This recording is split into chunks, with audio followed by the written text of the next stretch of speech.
In 1983, a man named Stephen Callahan set sail across the Atlantic, alone. Just 6 days into his journey, disaster struck, his boat sank, and he was left floating in a tiny life raft with almost nothing. What happened next wasn't a miracle.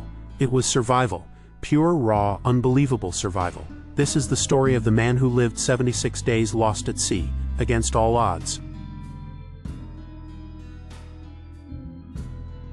At 30 years old, Stephen Callahan was no amateur. An experienced sailor and naval architect, he designed his own 21-foot sailboat, Napoleon Solo, for a solo crossing from the Canary Islands to the Caribbean. He left on January 29, 1983. Just 6 days later, a rogue wave hit in the middle of the night. The boat was torn open below the waterline. It sank in minutes. Stephen barely escaped with his life and a few crucial supplies. Stephen climbed into a 5-foot inflatable life raft. That was his entire world now. For weeks he battled dehydration, sunburn, and hallucinations. He caught fish using homemade harpoons. He drank rainwater when he could, but most days there was nothing. Storms became his nightmare. Waves would crash over the raft, filling it with water. Each time he bailed with his hands, praying it wouldn't sink. Sharks circled constantly, sometimes bumping the raft. Once he stabbed one with his knife. Another time he watched a pod drag a floating turtle into the depths. Sleep became torture.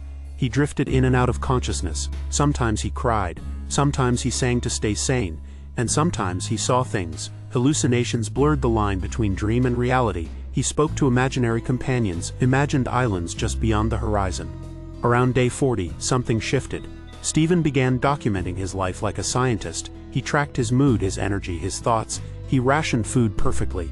He improved his fishing techniques. Slowly he regained control. Not of his situation, but of himself. He started viewing the ocean not as an enemy, but as a companion, a brutal teacher. He began talking to God, to the sky, to the stars at night, and always he kept paddling east. On the 76th day, after drifting over 1,800 miles, he spotted a plane. He fired a signal flare. The aircraft circled. Then a miracle.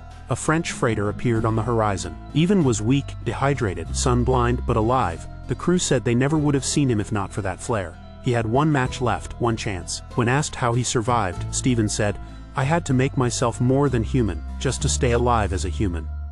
Today, Stephen Callahan is alive because of preparation, perseverance, and a little bit of luck.